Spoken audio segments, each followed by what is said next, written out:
ላይ እኔ እና እሱ አንድ ቦታ ተመደብን። በጣም እንትን አለና ጭራሽ አፍላፍት ገጥመን ማውራት ጀመረን ስራችንን ትተን።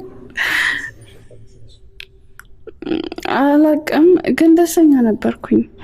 ማለት እኔ መስማት ፈልገው ምን አይነት ሰው መሰለክ ይዛን ጊዜ ረዘም ያለ መካከለኛ ቆንጂ የሆነ ሰው ነው እኔ ላይፌ ላይ ማስገባት የምፈልገው። በዛ ላይ ሀብታም ካልሆነ እኔ ማግባት አልፈልግም ነው። ምክንያቱም እዚህ ጋር ሌቭል ወደ ሀብታም እንጂ የመሆን እዚህ ጋር የምሰራው ልለወጥ ነው። ሀብታም የመሆን እንጂ ከማንም ጋር ብሆን እኔ ከሱ ጋር ሌላ ላይፍ ምናምን አላስብም። ግን ጀስት ደስተኛ ነኝ። ለምን በቃ የምጠይቀውን ይመልስልኛል። ከሌሎች የተሻለ ማይንድ አለው። ደስተኛ ነበርኩኝ። ግን ምን እንደሚሰማኝ እንደዚህ ከጓደኝነት ይዘለለ አስቤው አላውቅም። እኔ ነገርኩ መስፈርት አለኝ። በቃ ጀስት ፍቅር ወይ የሆነ ፍቅረኛ ምናምን ለመያዝ ስትሞክር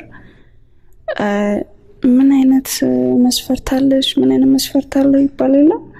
ያለ አይ እኔ ረዘም ያለ በጣም የሚያምር ቁመና ያለው ቀይ ምናምን እያልኩኝ አውጥቼ ኦልሬዲ ፖይንት አድርጌ ያን ነገር ደግሞ እሱ ስለሚያውቅ እንደዚህ ሌላ ነገር ላይ ሄዳል ያ እንትን አላልኩም እና ወይ አላስቀየረኝም ማለት በቃ ማሳለፈውን ታይም ወደዋለሁ።